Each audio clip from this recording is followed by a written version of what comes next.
Já vou chamar aqui para o palco, por favor, Ivan. Vem para cá, Ivan, por gentileza. Recebam o Ivan com aplausos, por gentileza, por favor. Colocar a energia lá em cima. Ivan, pode pegar aqui o seu microfone. A gente vai falar agora sobre a indústria do futuro, a habilidade de tratar humanos como seres humanos. O Ivan Tertuliano é docente também dos cursos de engenharia da Universidade Anhembi Morumbi. Agradecer mais uma vez à universidade, Ivan. E quero que você fique à vontade, por favor, o tempo está na tela. Qualquer dúvida, chama a gente que a gente está aqui no cantinho. Perfeito. Bom Muito trabalho. Obrigado. Ok. Som. Estão me ouvindo? Ok. Passador, por gentileza. Tá. Já vamos começar. Deixa eu só pegar o instrumento tecnológico para começar a fala no espaço. Obrigado. Bom, aqui eu estou vendo muitos colegas de trabalho. Isso é bom. Tá. Perfeito. Obrigado. E a minha provocação é um pouco mais na área do RH, tá? A ideia é conversar com vocês um pouquinho sobre pessoas dentro do espaço da indústria, dentro do espaço das empresas. A gente muito fala sobre tecnologias, a gente muito fala sobre empregabilidade, mas a grande pergunta que se faz é: e as pessoas com deficiência? Como que a gente insere esses profissionais, essas pessoas dentro do mercado de trabalho? A deficiência é uma limitação?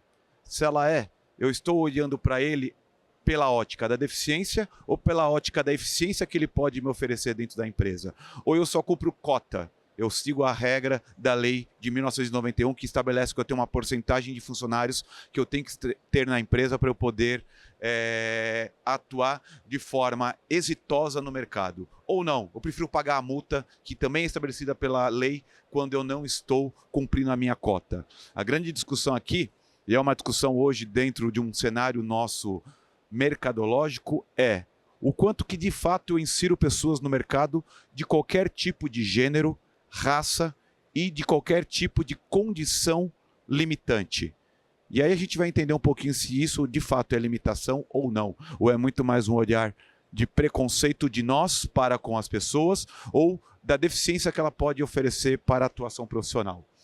E aí, pensando nisso, eu trago um pouquinho provocação baseada em legislação. Não tem como discutir nada no Brasil focado em indústria, focado em negócio, se eu não colocar a lei como primordial, como condição sine qua non. Tudo que nós fazemos no Brasil hoje é baseado em lei. Como o professor Adilo falou anteriormente, a gente só usa o cinto de segurança porque isso foi estabelecido por lei. Não foi prática nossa, foi uma obrigação. Porque dói muito mais no bolso a multa do que colocar a fivela do cinto dentro do local adequado dentro do veículo. Então, pensando nisso, a gente tem uma provocação muito forte em cima de lei, que é a seguinte: essa é a lei que estabelece o Estatuto da Pessoa com Deficiência. E olha que interessante, essa é uma lei que vai completar o ano que vem 10 anos. Ela vem já há 9 anos promovendo, dentro do seu artigo 4, uma coisa que é importantíssima, que é o seguinte: aí eu vou me dar o direito de ler para não fugir de nenhum ponto da lei, do que está escrito no Estatuto, que é o seguinte: artigo 4º, toda pessoa com deficiência tem direito à igualdade de oportunidades com as demais pessoas e não sofrerá nenhum tipo de discriminação. A grande pergunta é: se eu tenho igualdade de oportunidade, por que eu só tenho uma cota de 2% de deficientes dentro da empresa? Eu estou sendo desigual, porque 98% são de outros tipos de características. Isso é igualdade? Nenhuma espécie de discriminação. Quando eu falo que aquela pessoa não é capaz de exercer tal função de acordo com a sua deficiência, isso não é discriminação? Ou isso é seleção? Se usa muito, e é bonito o RH, eu fico assim, muito feliz ao ouvir de RHs que discutem ampla concorrência, em que aquela pessoa não foi adequada para a vaga por conta da condição dela. Isso é discriminação. De acordo com o Estatuto da Pessoa com Deficiência, aquela pessoa que concorria à vaga, ela poderia até processar a empresa nessa condição. Está previsto em lei. E aí eu vou além. A própria lei diz que nenhum tipo de deficiência afeta a plena capacidade civil. E quando eu falo de plena capacidade civil, eu estou falando em todos os atos, sejam atos laborais ou atos não laborais. Então, se a lei prevê que eu tenho que ter a mesma condição de oportunidade, eu estou falando de 50-50, 50-50, não é 2% para mim, 98% para você. Não são 5% para mim e 95% para você. Essa é uma condição que as empresas precisam rever, principalmente na condição ou no setor de recrutamento, que é o setor que, para mim, hoje nas empresas, precisa ter um melhor olhar e uma ressignificação do que é recrutamento. A gente muito fala de ampla concorrência, mas os candidatos que vão para uma vaga são candidatos pré-selecionados pela direção. A vaga é só para poder criar um cenário de ampla divulgação, mas a seleção já foi prévia. Em alguns casos, as pessoas já são até indicadas por fora. A gente brinca, isso também acontece em alguns setores de concurso público, as pessoas têm uma estrelinha no canto direito em cima na sua vaga. Isso é ampla concorrência? Isso é igualdade de oportunidade? E essa pessoa que tem deficiência, que tem ainda o outro viés da deficiência para ganhar uma estrela diferente, uma estrela da não oportunidade, mas sim uma estrela da seletividade. E é isso que eu quero provocar vocês a pensarem um pouquinho. Será que de fato, apesar da lei tratar de inclusão, nós falamos de inclusão na sociedade laboral? E aí eu vou focar bem na sociedade laboral, na sociedade industrial. Quantas pessoas hoje com deficiência atuam na indústria? Qual é o tamanho da amostra que hoje nós temos dentro da indústria de pessoas com deficiência? E vou além. Em quais funções? Em quais setores da indústria? Essa é uma provocação que eu vou mostrar para vocês, o que nós temos de censo de 2023, tratando de pessoas com deficiência dentro da indústria. Entendendo o tamanho do nosso mercado, entendendo o tamanho da nossa população com deficiência e o quanto dessas pessoas estão empregadas. Essa é uma provocação que hoje eu quero trazer, já que nós estamos numa feira que discute indústria. Indústria não funciona sem gente. Ou seja, indústria não funciona sem pessoas. Então eu preciso de pessoas trabalhando na indústria. Que tipo de indústria, de fato, emprega? Emprega o quê? Emprega quem? E emprega para quê? Essa é a nossa discussão de hoje. Porque o que a gente muito vê hoje no mercado, e isso eu posso falar tanto do industrial quanto não industrial, mas vamos focar no mercado laboral, é a integração. Ou seja, a pessoa com deficiência ela é colocada naquele cantinho e ela é trabalhada de acordo com aquela condição que a deficiência, segundo o meu olhar capacitista, oferece. Opa, acabei de trazer uma nova palavra para a nossa discussão. Capacitismo. É uma palavra que está em voga hoje na nossa discussão das pessoas com deficiência. Nós temos em São Paulo, no estado de São Paulo, uma secretaria que só trata das atividades para pessoas com deficiência, e essa é uma secretaria que muito trata dessa palavra capacitismo. O que vem a ser o capacitismo? O capacitismo nada mais é do que eu pré-julgar uma pessoa a partir da condição que eu a vejo, seja ela física, seja ela sensorial, ou seja ela intelectual. Como assim? Um cadeirante. Eu julgo que um cadeirante não pode, por exemplo, competir numa prova de atletismo. Eu julgo que um cego, que uma pessoa com deficiência visual, ela não é capaz de atuar como um designer. Eu julgo que uma pessoa com deficiência auditiva, que um surdo, não é capaz de ser um jurado de música. Essa é a ideia de capacitismo. Eu defino as pessoas a partir daquilo que eu julgo que é insuficiente dele para atuar em alguma área. E será que realmente é isso que define a pessoa ser ou não ser capaz? Porque eu conheço muitas pessoas que enxergam, mas que não veem nada. Que ouvem, mas que não escutam nada. Que andam, mas que não saem do lugar. E agora? Como que a gente pode comparar essas relações de inclusão? Bom, quando eu falo de inclusão, numa visão mais acadêmica, eu poderia dizer para vocês que inclusão é algo um pouquinho maior. Inclusão, ela parte do recrutador, inclusão parte do CEO, do chefe, parte dos gerentes, parte de todo mundo. Inclusão nada mais é do que eu entender que pessoas com ou sem deficiência são pessoas. Eu costumo dizer que essa expressão com deficiência, antigamente utilizávamos a expressão com necessidades especiais, é nada mais, nada menos do que uma expressão que vem a olhar pelo olhar do capacitismo. A própria expressão com deficiência ou com necessidades especiais já está imbricada nela a ideia de capacitismo. Porque eu estou falando que aquela pessoa tem necessidade especial. Mas o que é uma necessidade especial?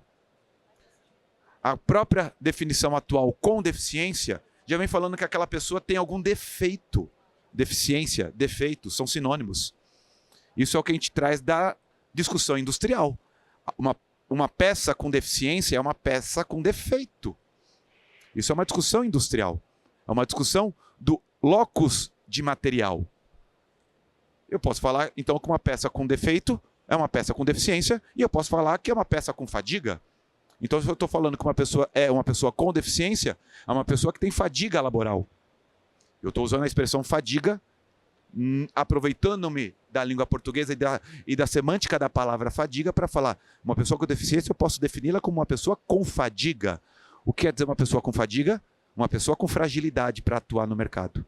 Mas será que é isso mesmo? Será que é dessa forma que a gente deveria vê-los?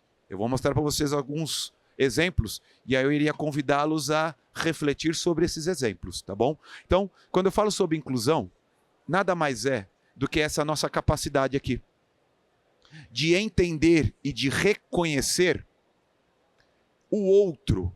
E quando eu falo o outro, eu não estou falando o outro com alguma expressão que vem acompanhado. O outro com, o outro sem, o outro com mais ou menos deficiência, o outro com 20% de deficiência. Deficiência do quê?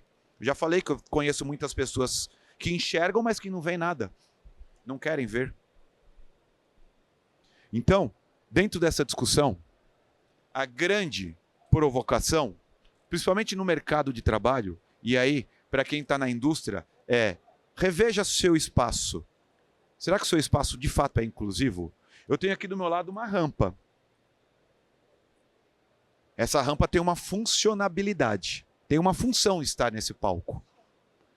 Meus colegas da arquitetura, meus colegas da engenharia civil, eles muito discutem sobre angulação dessa rampa, largura dessa rampa, mas antes deles discutirem isso, a gente tem que entender para que funciona essa rampa.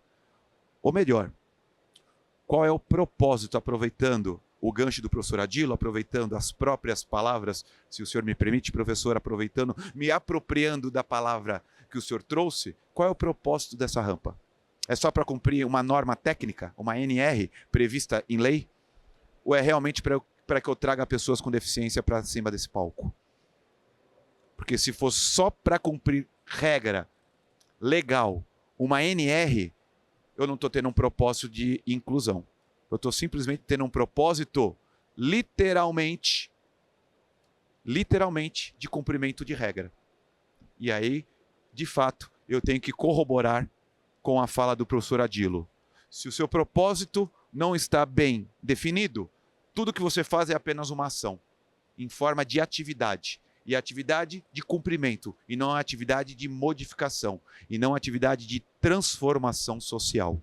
Então, quando eu falo de inclusão, eu estou indo um pouquinho além de toda essa discussão. É muito comum a gente associar uma pessoa com deficiência com uma pessoa incapaz. Essa é uma charge muito provocativa e muito interessante que me traz o seguinte.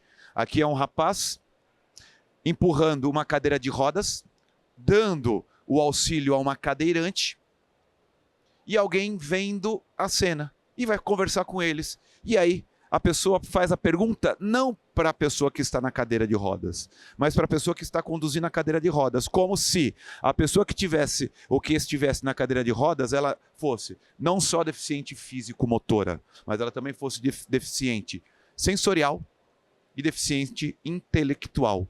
O que seria deficiência intelectual para a nossa definição, pessoal? Qualquer tipo de incapacidade, antigamente chamada mental, que me traz um certo atraso cognitivo nas relações interpessoais. E sensorial, as duas clássicas que vocês conhecem, a deficiência visual e a deficiência auditiva, o surdo e o cego. Mas eu tenho pessoas com múltiplas deficiências, o surdo-cego. em que a pessoa apresenta tanto a deficiência visual quanto a deficiência auditiva. Mas aqui não é o propósito da nossa discussão apresentar para vocês as definições de como que a gente pode classificar cada tipo de deficiência. Mas é muito comum, é muito recorrente.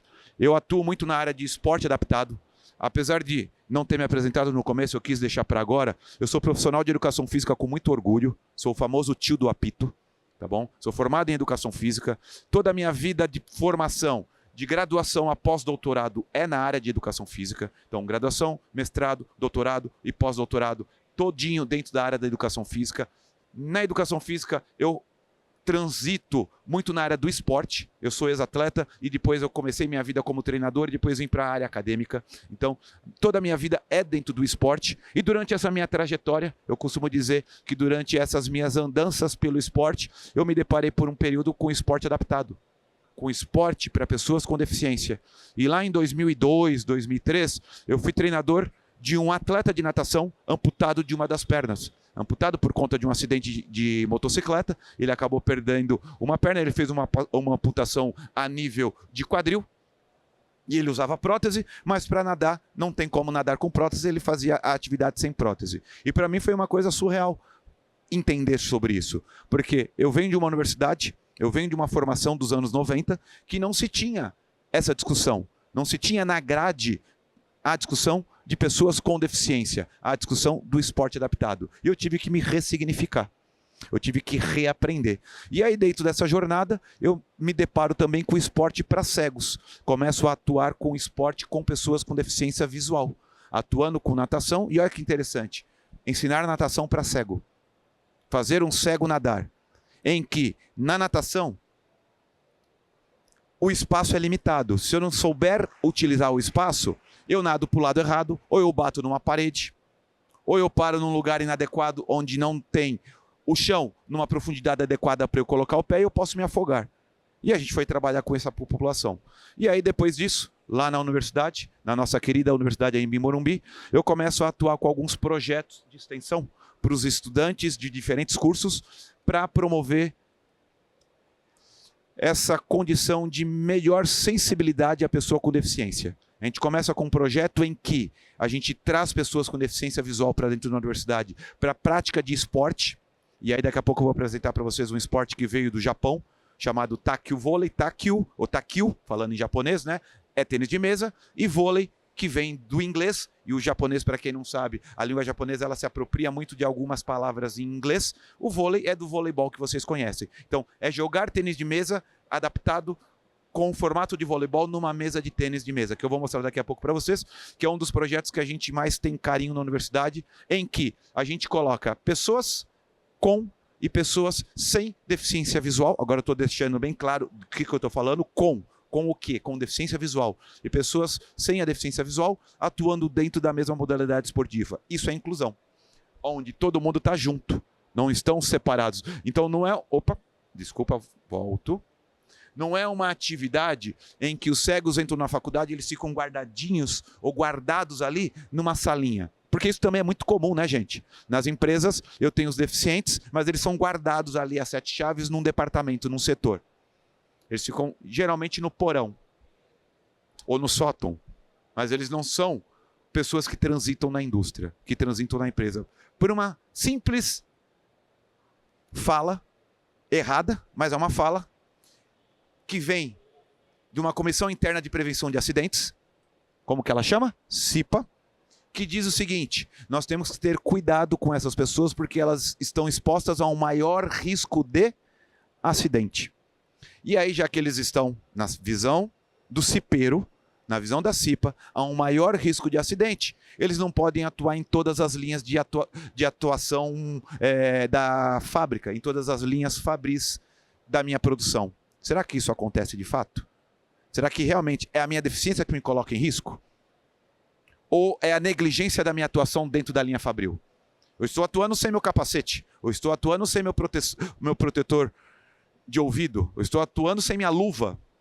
Eu estou brincando com a máquina de solda, mas sem luva, sem máscara. Mas eu não tenho deficiência.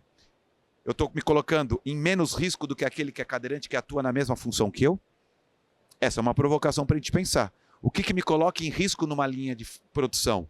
É a minha deficiência ou é a minha negligência? São coisas diferentes. Bom, pensando nisso,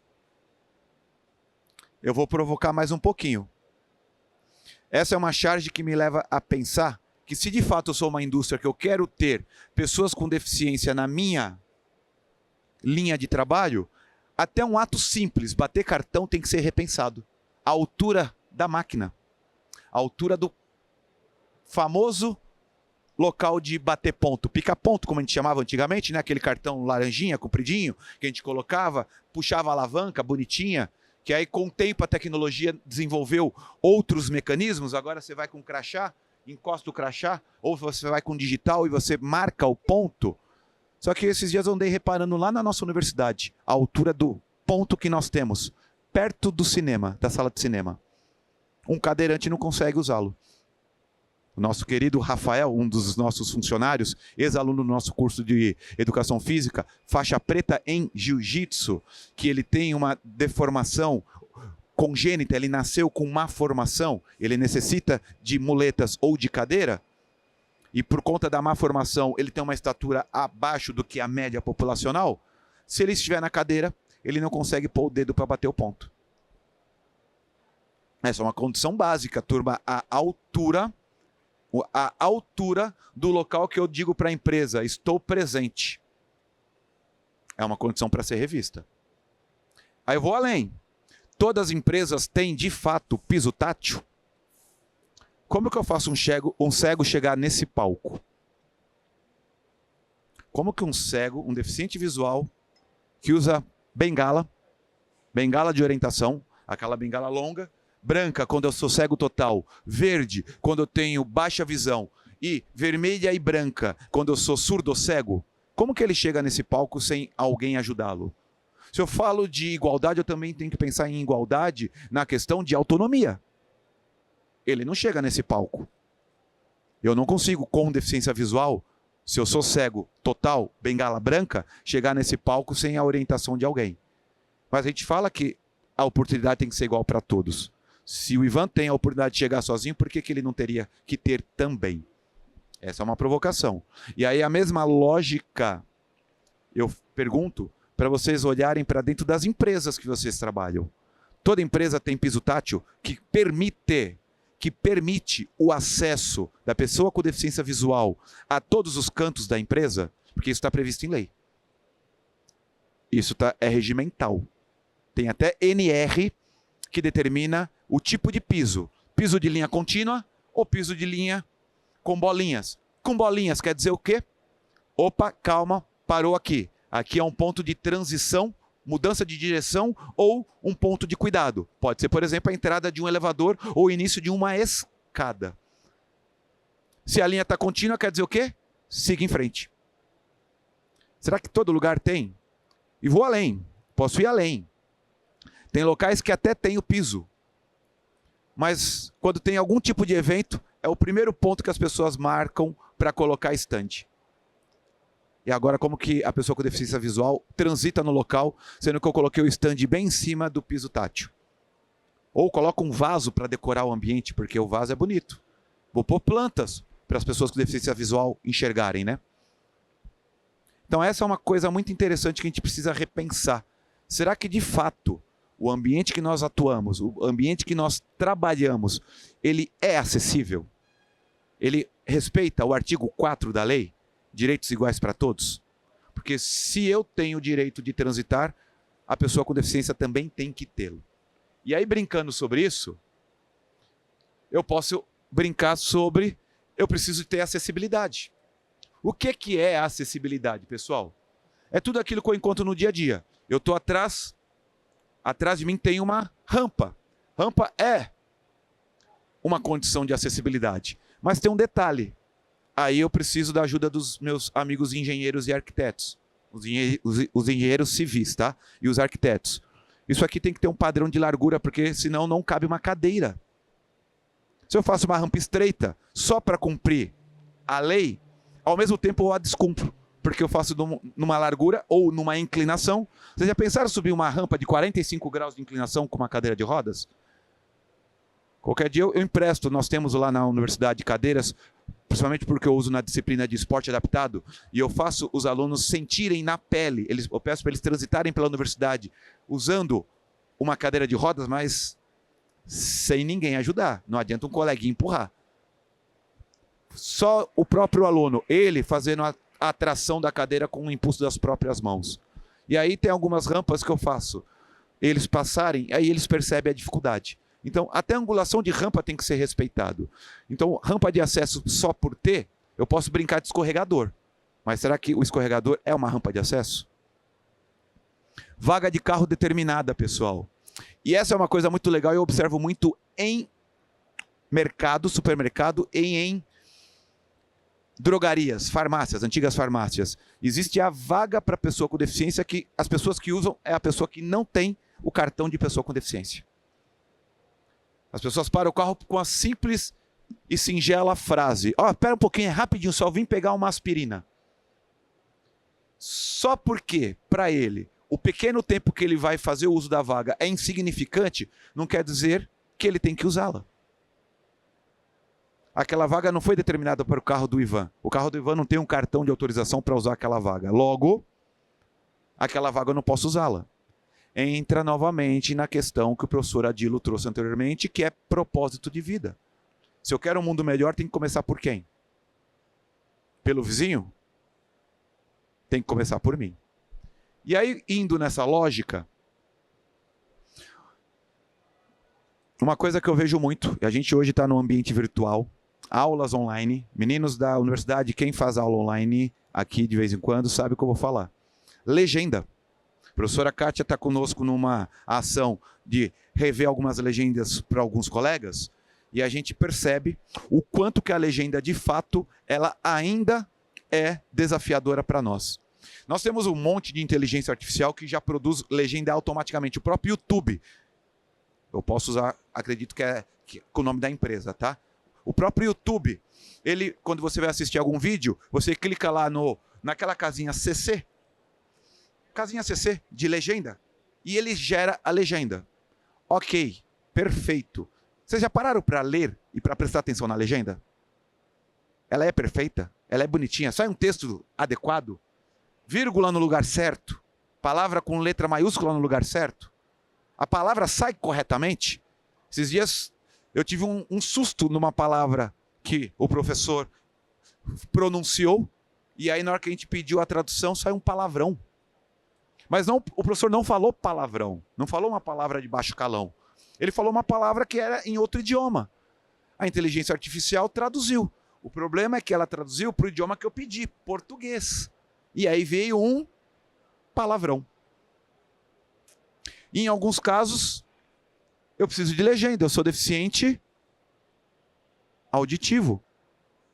Como que eu interajo com o professor na aula online que está falando?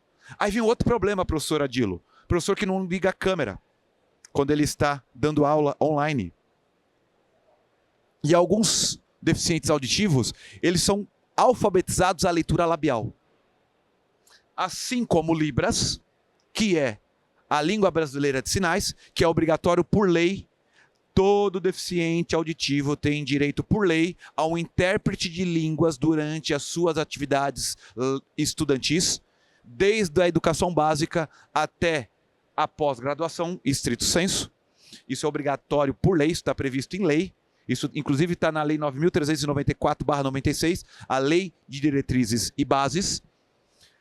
O professor não abre a câmera. E agora, como que o aluno faz a leitura labial? Aí vem outro problema, que ninguém até hoje nas universidades se parou para pensar. O Zoom, o Teams, todas essas ferramentas que a gente usa de aula online não tem como usar legenda, ela não produz legenda. E agora, como que eu faço com esse meu aluno? Eu preciso de um intérprete de línguas. E agora, como que esse intérprete é posto dentro da mesma tela? Então, existem questões tecnológicas que a gente muito tem que repensar em coisas básicas. Uma pessoa com deficiência auditiva, ela deveria ter em toda a aula online legenda e um intérprete junto. Mas será que isso de fato acontece?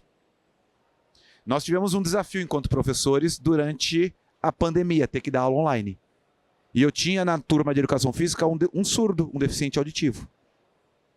Em que nós tivemos que organizar junto a uma intérprete de línguas a atuação. E essa é uma condição muito favorável que a Universidade Anhembi Morumbi promove. Ela tem um núcleo específico, o NAP, que traz todas essas questões para uma boa discussão. E nós tivemos o apoio de um intérprete de línguas, e era muito interessante. E aí eu, como professor, tive que me ressignificar, porque eu não posso falar muito rápido. Porque se eu começar a falar muito rápido, atropelando as palavras, você já imaginou o intérprete de línguas, o que acontece com ele?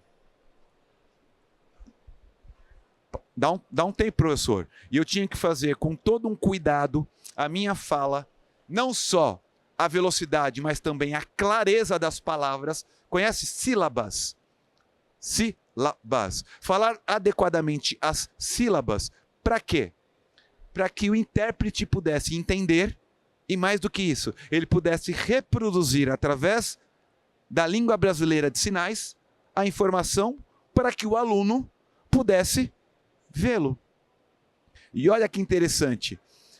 Essas tecnologias que eu falei, Zoom e companhia, ela não consegue me colocar mais do que um quadradinho ali para a aula ao mesmo tempo. Quando eu estou ali com o slide junto comigo, o intérprete não está junto. A gente teve que orientar também o aluno a, nos membros, achar o intérprete, clicar nele, fazer como preferência, para que ele pudesse assistir o intérprete falando. Mas aí vinha um problema. Quando ele coloca como preferência, meu slide sai da tela dele. Então, olha a dificuldade que nós temos até de ter uma acessibilidade correta. Mas aí não é problema da universidade, é problema do sistema. É operacional.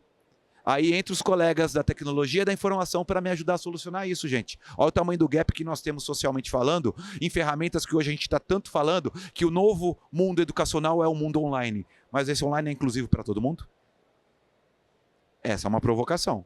Será que todo mundo tem acesso a esse online? Da forma ampla de igualdade de aprender? Legenda ruim. Quando eu preciso do intérprete de Libras, ou está o professor na tela, ou está o intérprete. Eu não consigo ter os dois ao mesmo tempo. Então eu tenho que reconfigurar o 01 lá da minha linha de desenvolvimento para poder fazer isso de uma forma melhor. Fica uma provocação para a indústria da tecnologia. Bom, vocês conhecem esse símbolo, pessoal? Alguém já viu esse símbolo? Esse é símbolo novo da ONU. Novo, eu costumo dizer novo que já tem mais de 5 anos, tá? Novo. Sabe o que ele quer dizer? O símbolo universal de acessibilidade. Hoje, no mundo, esse é o símbolo que a ONU estabelece como o símbolo universal para descrever acessibilidade. Aí eu vou brincar com pequenos gênios. Quantas sílabas? Brincadeiras à parte. É assim que hoje a gente identifica a pessoa com deficiência. Não é mais aquele símbolo do cadeirante. Lembra do símbolo do cadeirante, tradicional símbolo do cadeirante? É como se só aquela deficiência fosse a deficiência que existisse no mundo. E que aquilo fosse um limitador. Hoje a gente entende de uma outra forma. Existe aquele homenzinho ou aquela pessoazinha no meio, não dá para definir gênero a partir só daquele desenho, em que estão ligados os pontos. Aquilo quer dizer que tudo é acessível. Aquela pessoa não tem nenhum tipo de restrição que ela impõe, mas sim que a sociedade impõe. E são essas restrições que a gente quer, espero, nas próximas décadas, resolver. Para chegar num ponto em que a gente não precise mais utilizar o termo pessoas com deficiência, pessoas com deficiência ou pessoas com necessidades especiais, mas apenas pessoas. Agora eu trato o ser humano como humano. Quando eu vou, por exemplo, para uma linha mais humana, aí eu vou usar um pouquinho Uri Butterfly ou Bronfenbrenner, eu posso usar um pouquinho da ideia de, se eu entendo que todos são iguais, por que eu tenho que caracterizar a pessoa pela cor, pelo gênero ou pela deficiência? Quando eu falo pessoas brancas e pessoas negras, pessoas brancas e pessoas indígenas, eu estou também caracterizando com algum tipo de discriminação. Porque pessoas são pessoas. Se eu tirar um raio-x de todo mundo aqui e só te dar a imagem do raio-x, você sabe qual é o gênero? Você pode saber o sexo. O sexo dá para saber pela arcada óssea. Por conta principalmente da área de quadril. Mas por uma questão que Deus fez para as mulheres aquilo que não deu para os homens, o privilégio de gerar uma outra vida. Apenas isso dá para entender se é homem ou mulher aquele esqueleto que eu estou observando. Mas eu não consigo saber qual é a origem daquele esqueleto. Então essa é uma coisa muito interessante. Uma imagem de raio-x ela é muito mais democrática do que uma fala de um CEO de uma empresa. Que fala de acessibilidade, que fala de inclusão, mas que só tem 2% de funcionários do seu quadro com deficiência. Será que aquele CEO realmente está praticando a fala? Bom, então o que a gente precisa fazer, pessoal? Praticar. Vou trazer para vocês como que a gente pode fazer isso, superando barreiras. Que tipo de barreira? A barreira do não. A barreira do não é capaz, do não é possível que esse funcionário trabalhe na minha empresa. Pensando nisso, eu tenho que dar oportunidade igual a todos. O primeiro lugar também tem que ser possível ter um cadeirante. Por que eu não tenho um deficiente visual na liderança de uma empresa? Opa, tenho sim. Se eu for para o Comitê Paralímpico Brasileiro, o CPB, Comitê Paralímpico Brasileiro, o órgão máximo que organiza e que regimenta e que controla o esporte paralímpico, o esporte adaptado no Brasil, o nosso presidente, o Misael, ele é um deficiente visual. Ele é advogado, ex-atleta de futebol de 5, futebol de cego, hoje chamado, e ele é presidente do maior órgão brasileiro de controle e organização do esporte. Então nós temos sim como fazer isso. A grande pergunta não é se nós temos como fazer, a pergunta é, nós queremos? Nós queremos? Porque nem tudo que eu devo, eu quero. Isso é princípio de filosofia da vida.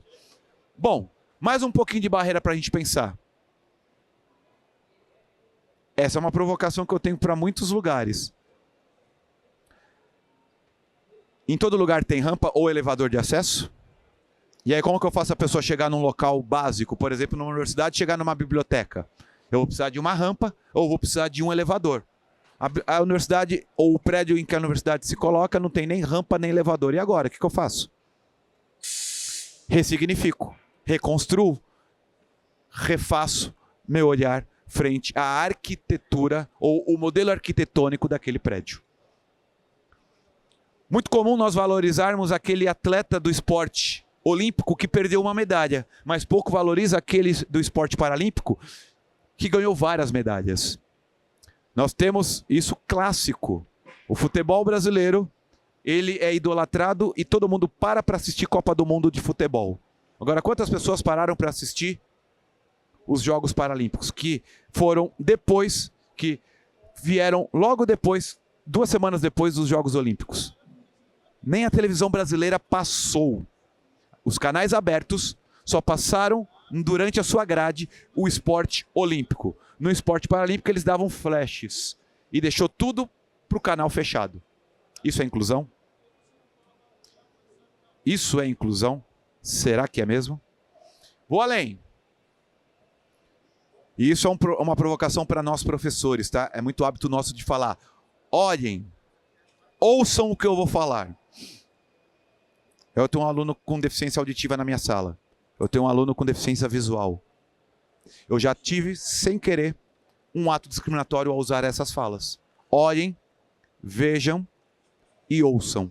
Pronto, eu acabei de ser um ator dentro do contexto social discriminador.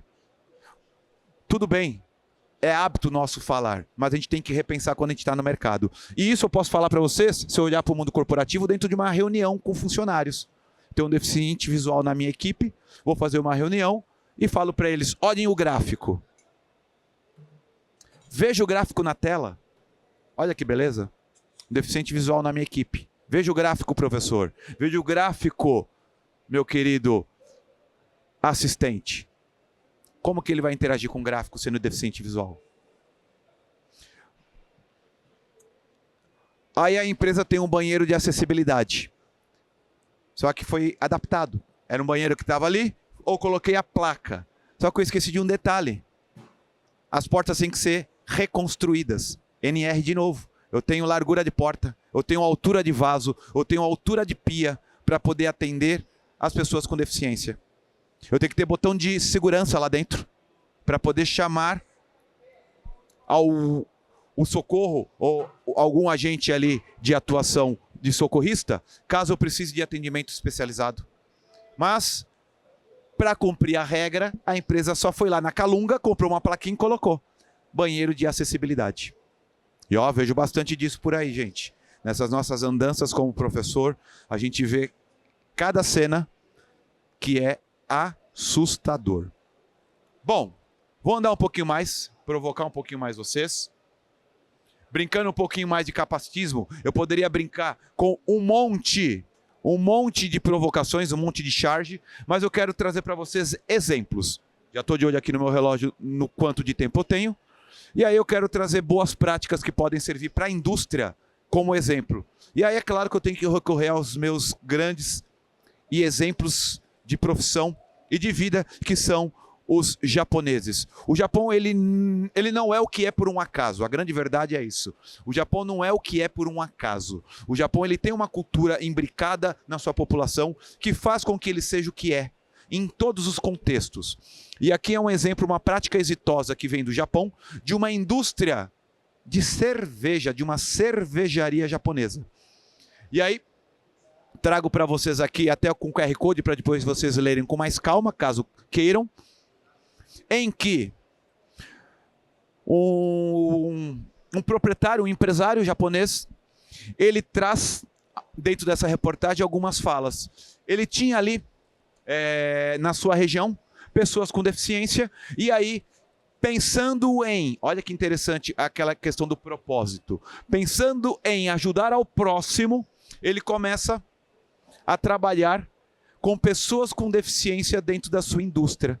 Trazer pessoas com deficiência para atuarem na indústria cervejeira, na cervejaria que ele tem ali. E ele começou com um propósito pequeno. Vamos incluir essas pessoas do nosso bairro, da nossa região, para que eles também possam ter condição de pagar as próprias contas. E aí ele trouxe para trabalhos dentro da fábrica, seja na rotulagem de garrafa, seja na própria fabricação, olha lá de novo na parte industrial, em que a gente associa aqui na indústria, na parte da linha fabril, eu tenho um risco em ter pessoas com deficiência, de ter uma ineficiência de produção, uma baixa qualidade da produção ou risco de acidente, e ele não viu dessa forma, em que ele colocou pessoas com deficiência para atuarem tanto na área fabril, quanto na área comercial, vendas e entregas. E o que aconteceu? Aconteceu que as pessoas com deficiência começaram a atuar. E aqui é um deficiente mental, intelectual. Olha a fala desse deficiente intelectual com 54 anos de idade, na época da reportagem, uma reportagem de 2019. Estou fazendo esse trabalho com entusiasmo. Isso se tornou muito divertido. Olha que interessante, isso é inclusão. Mas não é isso também que a gente espera de uma pessoa sem deficiência? Que ele também trabalhe com entusiasmo na empresa? Que ele também trabalhe gostando do que faz? Então qual é a diferença de um deficiente para um que teoricamente é tratado como não deficiente? Vou além. Ele começa a trabalhar com essas pessoas com deficiência intelectual e eles mesmos, os deficientes, começam a falar o seguinte: queremos ter sucesso ou fracassar com algo que fizemos por nós mesmos? Eles começam a ter questionamento. Ué, eu quero ou não quero ter sucesso com isso que eu faço? E eles começam a engajar mais. Tanto engajam que eles saem de uma única linha de produção para produzir 23 tipos de cerveja. Pensadas, criadas e elaboradas pelas pessoas com deficiência. Eles, deficientes, na concepção que a gente está trazendo de definição, foram os propulsores de um aumento de produção da empresa. Não foram as pessoas sem deficiência, foram as pessoas com deficiência. Agora vem a pergunta: quem que é deficiente? Deficiente de produção e de pensar. Porque eu estou falando de pessoas com deficiência intelectual. Pessoas com síndrome de Down, pessoas com TEA. transtorno do espectro autista, pessoas com TDAH, transtorno de déficit de atenção e hiperatividade. E agora, quem de fato é deficiente? Aqueles que conseguiram trazer uma maior produção ou aquele que não tinha a deficiência intelectual e que não foi capaz de pensar em algo novo? E vou além. O dono da empresa, o senhor Yamazaki, ele quer aumentar essa produção. E será que ele vai querer tirar essa turma da sua linha de produção? Será que ele vai querer trocar esse pessoal da sua linha de produção? Essa é uma pergunta para provocar as indústrias. Pessoas com deficiência intelectual produziram um maior engajamento da produção. Consequentemente, se eu produzo mais variedade, eu também posso ter uma maior comercialização. Se eu tenho mais comercialização, eu tenho mais vendas. Se eu tenho mais vendas, eu tenho mais lucro. Conta básica, que empresa não gosta de lucro? Até as empresas do terceiro setor gostam de lucro. A diferença é que eles usam esse lucro para outra viés, que é retornar para a sociedade aquele dinheiro que trouxe para o terceiro setor. Ou seja, aquilo que entra, sai da mesma proporção. Numa empresa de capital aberto ou uma empresa de fins lucrativos, aquilo que entra gera lucro também, gera investimento para aumentar o quê? Capacidade de produção. Ou seja, aumenta a linha fabril. É interessante pensar dessa forma também. Bom, aqui uma outra empresa japonesa, de novo, para quem quiser ler depois um pouquinho, uma outra empresa japonesa que traz uma coisa que eu acho muito interessante. Olha que interessante o que eles falam. Contratamos ativamente pessoas com deficiência com o objetivo de melhorar a motivação pelo emprego, fornecendo um trabalho de acordo com a habilidade e aptidão de cada um. Ou seja, de acordo com a sua condição, eu te coloco num emprego, ou num setor, ou numa função, ou numa tarefa mais adequada. Mas espera aí, gente, não é isso que acontece com as pessoas que também não têm deficiência? A gente não trabalha com cada um de acordo com as suas melhores habilidades, com a sua melhor condição, com a sua melhor capacidade?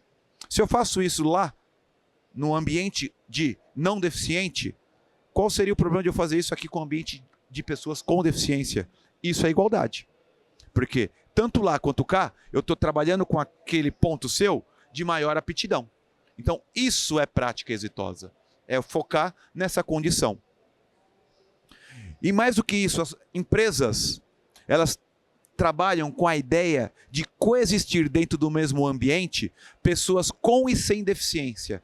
Coexistir é diferente de existir. Agora vem a grande brincadeira da língua portuguesa. Quando eu falo em coexistência, eu estou falando que todos nós somos iguais perante aquele contexto. Quando eu falo em existir no mesmo ambiente, quer dizer que cada um tem um quadradinho dentro do seu ambiente. Nós temos ali muros de separação. São muros sociais, são muros culturais, mas são muros de separação. Enquanto que aqui a gente rompe essas arestas. Aqui não tem muro. Aqui é como se você estivesse na frente da FAU, da Faculdade de Arquitetura e Urbanismo da USP, que não tem portas para você entrar. Não tem portão. Em que ali todos podem coexistir. Bom, aqui é um pouquinho mais deles, falando um pouquinho sobre essa campanha ou esse trabalho que essa indústria japonesa faz, apoiando o emprego para pessoas com deficiência. E aí vamos pensar no cenário brasileiro. Qual é o nosso cenário atual, pessoal? Primeira coisa, essa é uma reportagem atual que é de órgão oficial, tá bom? Órgão brasileiro, oficial, Agência Brasileira de Notícias, em que nós temos uma reportagem de março que traz o seguinte: o Brasil tem 549,9 mil trabalhadores com deficiência. Só que nós temos um cenário um pouquinho maior do que isso. Vocês sabem qual é, hoje, o nosso número? De acordo com o último censo, mas o último censo nosso é um pouquinho atrasado para nós. Qual é o nosso número de pessoas com deficiência relatadas no Brasil? Vocês têm noção? Nós temos mais de 20 milhões de pessoas com deficiência no Brasil. Mais de 20 milhões. Eu tenho pouco ainda atuando no mercado de trabalho. Claro, desconsidera pessoas com idade inferior à idade estabelecida pelo jovem aprendiz, então menores de 16 anos não podem entrar no mercado de trabalho, porque se entrar no mercado de trabalho, nós consideramos como exploração do trabalho infantil. É crime também. Então, tirando essa condição, tirando aqueles que são idosos, a gente ainda tem um gap muito grande na sociedade de atuação para essas pessoas com deficiência atuarem no mercado de trabalho. Vocês querem uma coisa mais interessante do que isso? A gente só tem isso por conta da lei de cotas. O brasileiro só funciona a partir da penalidade. Se eu sou penalizado, eu cumpro. É aquela mesma lógica, eu vou brincar com vocês, estudantes que estão aqui. Professor, vale nota? Se não vale nota, eu não faço. Ou seja, tem que ter a moeda de troca. Ou seja, eu só cumpro meta porque eu sou multado se eu não cumprir. Ou eu não vou ganhar o selo de qualidade da empresa X num prêmio Y de empresa de boas práticas corporativas. É por conta disso, gente. O brasileiro ama um diploma, uma medalha e um troféu. O brasileiro ama diploma, medalha e troféu, mas pouco ama de práticas exitosas. É pouca ação de prática. E olha que interessante, essa lei não é uma lei velha, é uma lei relativamente ainda dentro de um processo nova, é uma lei de 91, é uma lei que estabelece margens para as empresas, ou seja, se você tem de X a X, você tem que ter no mínimo 2%. Se você tem de Y a Z, 3% e assim sucessivamente. Ou seja, a empresa quer cumprir meta fiscal, para não ter multa e para depois ser chamado num palco e ganhar um preminho, uma medalha ou um troféu de que é a empresa que pratica inclusão, que é uma empresa que pratica a interação social. Mas na verdade não é atrás da interação, o propósito deles não é a interação. O propósito é a medalha, é o troféu. O propósito é captação de investimento, é captação de investidores. E é claro, o investidor não vai pôr o dinheiro dele em qualquer empresa.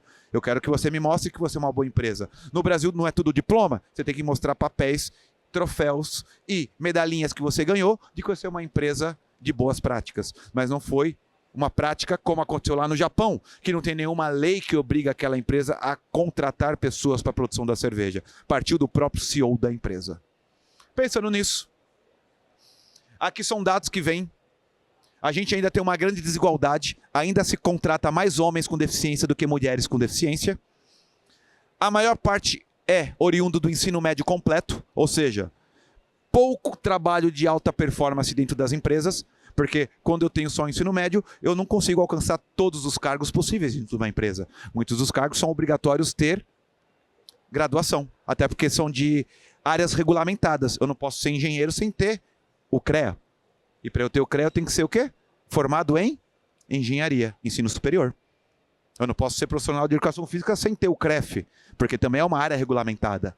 Então, olha que interessante. Eu também, olhando dessa forma, eu reduzo o mercado que essas pessoas atuam.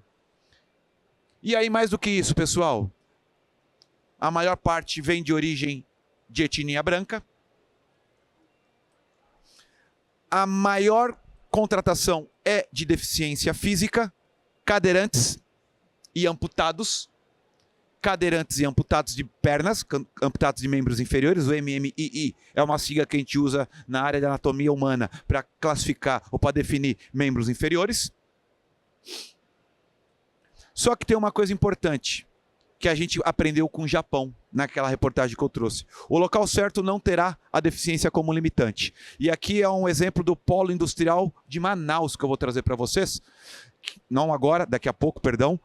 Que eu quero provocar vocês a essas duas figuras dos últimos Jogos Paralímpicos. O Petrúcio e o Vinícius. O Vinícius é conhecido por conta do Big Brother. O Petrúcio, ele é mais conhecido na nossa área por conta do atletismo. 2 corredores de 100 metros, um amputado de braços, o outro amputado de pernas, que eles bateram 100 metros nesses tempos. 10 segundos e 68 centésimos, 12 segundos e 10 centésimos. Alguém aqui consegue correr melhor que eles? Vocês têm plena função, 2 pernas e 2 braços. Só que será que vocês encarariam eles? Quem chamaria eles para encarar? Aí vocês vão falar que eles são deficientes? Eles de fato têm deficiência? Será que tem mesmo?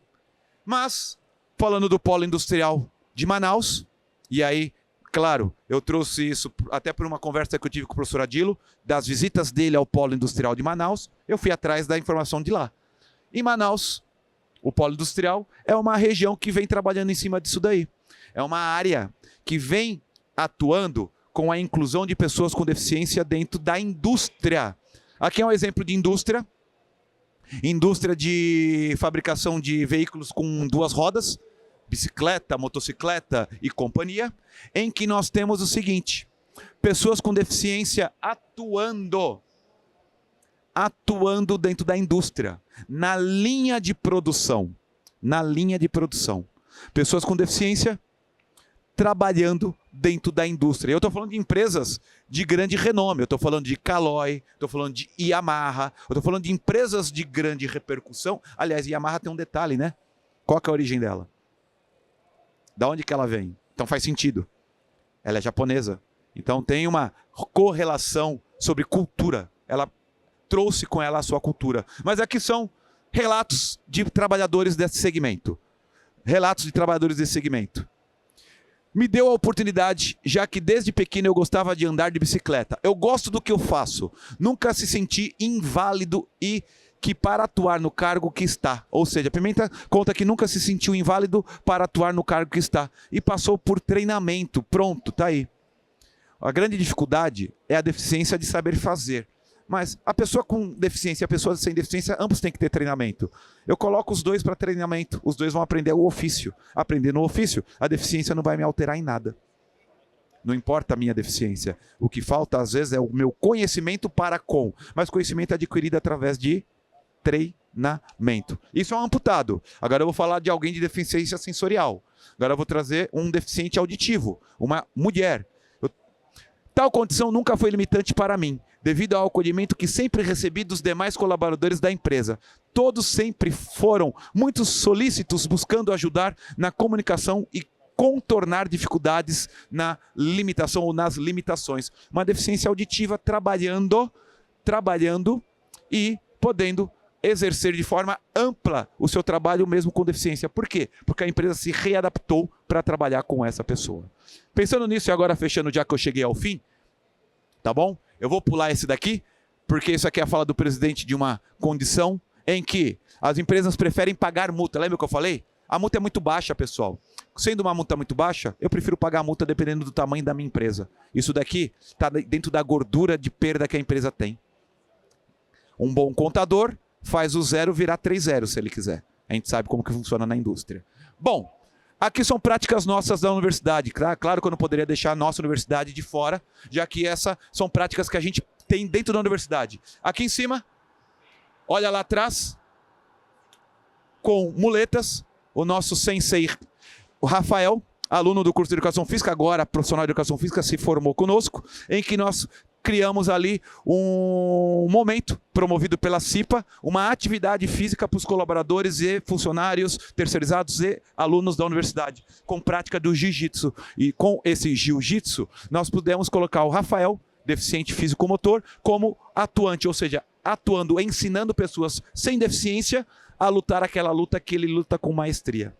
Ele com maestria e aqueles sem deficiência, ignorantes na luta. Quem é deficiente. E aqui embaixo é uma prática que a gente tem. Lembra que eu falei do taquil? Aqui embaixo é o taquil. E aí eu vou fechar para vocês, trazendo o taquil para vocês entenderem como que é o taquil. Do lado esquerdo, pessoas com deficiência visual. Do lado direito, pessoas que enxergam. E quem que marcou o ponto? O deficiente visual.